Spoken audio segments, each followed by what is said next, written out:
Hello guys, welcome to the trader Serena. So let's see कल indices को किस तरीके से ट्रेड कर सकते हैं, उसके पीछे का लॉजिक क्या है। तो यहाँ पे अगर हम थोड़े बड़े टाइम फ्रेम में मार्केट को देखें, कहीं ना कहीं मार्केट इस तरीके का कुछ पैटर्न बनाने का ट्राई कर रहा है बड़े टाइम फ्रेम में। अगर आप देखोगे यहाँ से इस तरीके का मार्केट कुछ दिख रहा है, इस तरीके का कुछ एक पैटर्न क्रिएट हो रहा है। तो ये कहीं ना कहीं यहाँ पे श्रिंक होते जा रहा है। तो हो सकता है एक दो दिन के अंदर हमको एक मोमेंटम मिले, हो सकता है कल ना मिले, लेकिन परसों हो गया, थर्सडे के दिन हो गया या फ्राइडे के दिन एक मोमेंटम यहाँ पे मिल सकता है। तो एक मोमेंटम के लिए अभी प्लान कर सकते हैं, बिकॉज मार्केट कहीं ना कहीं एक ही रेंज में एक ट्रेड कर रहा है, लेकिन कहाँ पे ओपन होगा इससे मैटर करेगा। फिर उस हिसाब से हम ट्रेडिंग के लिए प्लान आउट कर सकते हैं। लेट्स सी इसको इन डिटेल्स में थोड़ा सा देख लेते हैं 50 मिनट में किस तरीके से प्लान आउट होना चाहिए। यहाँ पे अगर मार्केट को देखोगे, मार्केट कहीं ना कहीं कल, या अगर आपने हमेशा प्लान करते हो एक इनसाइड कैंडल बना था, और जिस तरीके से हम सिंपल प्लान करते हैं, इनसाइड कैंडल का लो अगर क्रॉस करते हैं हम सेलिंग के लिए प्लान करते हैं। मार्केट यहाँ से नीचे आया, देन यहाँ पे मैंने कुछ ट्रेड के लिए प्लान किया था, यहाँ से एक एसएल हिट हुआ। फिर से अगर मार्केट देखोगे, फिर इधर यहाँ पे कुछ तो बाइंग के लिए मैं प्लान कर रहा था कि 48,000 के ऊपर अगर कुछ सस्टेन करता है फिर एक बाइंग के लिए प्लान करेंगे, बिकॉज एक सेकंड हाफ में अगर ये मूव कर देता तो हो सकता था कल गैप अप खुले तो एक मोमेंटम फिर से मिले। अभी अगर मार्केट को देखोगे, कहीं ना कहीं ये बीच में कहीं तो ओपन किया है। अगर कल मार्केट यहाँ पे ही फिर से ओपन हो जाए तो फिर से कंफ्यूजन सिनेरियो में रहेगा मार्केट। क्या मार्केट इसके ऊपर जाता है तभी हम बाइंग के लिए प्लान करेंगे। लेट्स सी ये यहाँ से अगर ऊपर आए 48,000 के ऊपर एक क्लोज मिलना चाहिए, तभी हम फिर मार्केट में 5 मिनट में हो गया या 10 मिनट में हो गया फिर एक बाइंग के लिए प्लान आउट करेंगे प्राइस एक्शन देख के। लेकिन अगर मार्केट यहाँ पे ही खुलता है तो इसके बीच में हम कुछ भी ट्रेड नहीं कर सकते, बिकॉज ये वोलेटिलिटी जोन होगा। हो सकता है लोग कॉल और पुट शॉर्ट्स करके रख दिए। अभी मार्केट को यहाँ पे देखोगे पैटर्न इस तरीके का कुछ पैटर्न नीचे से दिख रहा है, तो हो सकता है ये अगर ब्रेक करना चालू कर दे, इसके नीचे अगर आना शुरू करता है यहाँ से प्राइस एक्शन बना के, तो कहीं ना कहीं मार्केट नीचे के साइड आ सकता है। फिर हमारे लिए थोड़े बड़े टारगेट्स मिल जाएंगे, क्योंकि मार्केट मोमेंटम कर सकता है। लेकिन इन केस एनी अगर गैप अप या बहुत बड़ा गैप डाउन ओपन हो जाता है, लेट्स सी क्या मार्केट अगर कल लेट्स सी इसके ऊपर ही गैप अप ओपन होता है, तो फिर कंफ्यूजन सिनेरियो क्रिएट हो जाएगा।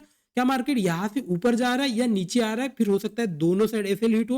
लेकिन बेस्ट ट्रेड कब मिलेगा, लेट्स सी मार्केट यहाँ पे ही खुले, कुछ तो यहाँ पे हॉल्ट करे, दिन हो गया 10:30 के बाद हो गया कुछ तो एक मोमेंटम करे बाइंग के सेट, एक ट्रेड यहाँ पे मिल सकता है एक्सपायरी के लिए।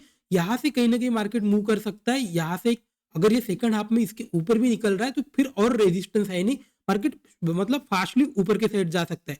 सेलिंग के साइड कब प्लान करेंगे, लेट्स सी मार्केट यहाँ पे अगर फ्लैट भी खुलता है और नीचे अगर आ रहा है, फिर हमको यहाँ पे कहीं ना कहीं इस तरीके का कुछ एम पैटर्न मिल जाएगा। मार्केट हो सकता है सेलिंग के लिए फिर एक गैप फिल करने के लिए नीचे के साइड आ सकता है। तो टारगेट बड़ा दिख रहा है और जिस हिसाब से मार्केट होल्ड किया है, तो एज ऑप्शन बायर आप सेलिंग के साइड भी ट्राई कर सकते हो, बाइंग के साइड भी ट्राई कर सकते हो।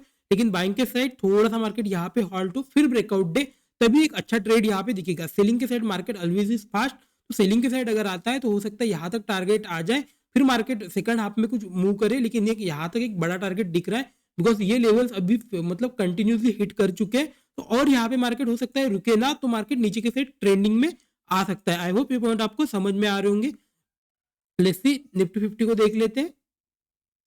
निफ्टी 50 को अगर देखोगे, कल जिस तरीके से क्लोज हुआ था एक इनसाइड कैंडल की तरह क्लोज हुआ था, मार्केट उसके ऊपर अभी लास्ट में ब्रेकआउट दिया, इंस्टेंटली वहां से ही सेलिंग आई है। मतलब कहीं ना कहीं बायर्स इंटरेस्टेड नहीं दिख रहे हैं। तो जब तक बायर्स इंटरेस्टेड नहीं है तब तक हम बाइंग के लिए मार्केट को इसके ऊपर, जब तक 21,000 जिस तरीके से हमने लास्ट वीडियोस में प्लान किया था 21,500 के ऊपर जब तक मार्केट निकलता नहीं है तब तक हम बाइंग के लिए प्लान नहीं करेंगे। अदरवाइज हो सकता है मार्केट यहाँ पे आए हमारे एसएल हिट करा सकते हैं। इस तरीके से थोड़ा प्लान आउट करना चाहिए। अभी इसको देखेंगे, कहीं ना कहीं ये अच्छा क्लोज दिया है बाइंग के साइड में, तो कल मार्केट अगर फिर से इसी रेंज में ओपन हो रहा है, यहाँ से अगर देखो कुछ इस तरीके का पैटर्न है, यहाँ से अगर ऊपर के साइड निकल रहा है तो ही बाइंग के लिए फिर बेस्ट रहेगा। अगर इसके बीच में खुल जाता है तो फिर कंफ्यूजन सिनेरियो रहेगा, फिर वेट करना पड़ेगा क्या नीचे के साइड आ रहा है। अगर नीचे के साइड आ रहा है तो भी फिर यहाँ पे भी हमको एक एम पैटर्न मिल जाएगा, निफ्टी बैंक में भी एक एम पैटर्न मिल जाएगा, फिर मार्केट नीचे के साइड आ सकता है। इस तरीके से कुछ प्राइस एक्शन फॉर्म होना चाहिए। आई होप ये पॉइंट आपको समझ में आ रहे होंगे। लेट्स सी फिर निफ्टी को देख लेते हैं। फिर निफ्टी में कल हमने प्लान किया था लास्ट 2 डेज से कि मार्केट कहीं ना कहीं मोमेंटम कर सकता है, ये कहीं ना कहीं एक रेंज में ट्रेड कर रहा है। और अभी भी अगर देखोगे कहीं ना कहीं ब्रेकडाउन करने का कोशिश किया था इसके नीचे आने का, लेकिन यहाँ से इंस्टेंटली रिवर्स हो गया, फिर मार्केट और एक रेंज में ट्रेड आके ट्रेड करने लगा। अभी यहाँ से अगर देखो कुछ इस तरीके का पैटर्न यहाँ दिख रहा है और नीचे के साइड ये सपोर्ट कंटिन्यूसली हिट कर रहा है। अगर ये मार्केट फिर से इसी रेंज में रह के फिर से नीचे के साइड आ रहा है, इसके नीचे हम सेलिंग के लिए प्लान करेंगे। यहाँ पे हमारा कहीं तो ऐसे हो जाना चाहिए। मार्केट अगर नीचे के साइड आता है तो फिर ये गैप्स हो गया या तो फिर ये लोज हो गए। अगर डीप करेक्शन करेगा और नीचे के साइड आ सकता है। अगर कम करेक्शन करना हो तो यहाँ तक ये करेक्शन कर सकता है। तो उस तरीके से कुछ प्लान आउट होना चाहिए। ऊपर के साइड तभी प्लान करेंगे जब इस रेजिस्टेंस के ऊपर मार्केट आ जाएगा इस एरिया में कहीं, तो फिर अपर साइड ब्रेक करे, हो सकता है सेकंड हाफ में करे, तभी एक बाइंग के लिए कुछ सिनेरियो बनना चाहिए। आई होप ये पॉइंट आपको समझ में आ रहा होगा। अगर हम वीकली कैंडल पे अगर देखोगे, जैसे लास्ट लास्ट वीकली एनालिसिस में हमने प्लान किए थे, मार्केट कहीं ना कहीं 3 वीक से मूव कर रहा है, तो अब भी हो सकता है एक हॉल्ट कैंडल बना सकता है। तो लेट्स सी कल जिस तरीके का कैंडल, आज इस तरीके का कैंडल कुछ बना है मार्केट में, वीक बहुत बड़ा है, इस तरीके से प्लान आउट हो रहा है। तो हमको प्लान करना चाहिए इसके ऊपर या तो इसके नीचे निकलेगा तभी हम प्लान कुछ करेंगे। अदरवाइज इसके बीच में ट्रेड कर रहा है तो बेटर है छोड़ दो इसके इसके एरिया में। हो सकता है ये वीक मार्केट एक रेंज में रहे फिर मूव करे। तो जब तक ये एरिया और ये एरिया निकलता नहीं है वीकली कैंडल फ्रेम में, तब तक हम एग्रेसिव बाइंग के लिए प्लान नहीं कर सकते। इस तरीके से आप डेली कैंडल में देख सकते हो। जब तक ये इसके ऊपर या तो इसके नीचे नहीं निकलता तब तक बाइंग या एग्रेसिव सेलिंग के लिए प्लान आउट नहीं कर सकते। आप निफ्टी बैंक को जिस तरीके से देख सकते हो, आज की कैंडल अगर देखोगे कहीं ना कहीं ये इंडिसिजनेस में क्लोज हुई है, लेकिन कहीं ना कहीं मोमेंटम अगर देखोगे तो स्लो एंड स्टेडी बाइंग के साइड निकल रहा है। तो बाइंग के साइड निकलता है तो और एक ट्रेड मिल सकता है, मार्केट इसके ऊपर भी निकल सकता है, एक नया हाई लगा सकता है। लेकिन सेलिंग के साइड किस तरीके से होना चाहिए, मार्केट अगर सेलिंग के साइड आता है तो फिर हमारे लिए ये सब रेजिस्टेंस एरिया हो सकते हैं। मार्केट नीचे के साइड आए फिर रेजिस्टेंस हिट करे, फिर हो सकता है और हॉल्ट करे या तो कंटिन्यू रहे।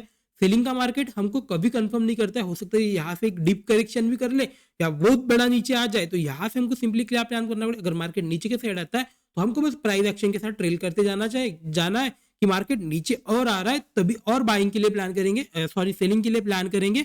अगर मार्केट रिवर्स हो रहा है तो बेटर है निकाल देंगे। इस तरीके से कुछ प्लान होना चाहिए। आई होप ये पॉइंट आपको समझ में आ रहे होंगे। वीडियो अच्छा लगा तो like and subscribe friend. Thank you so much.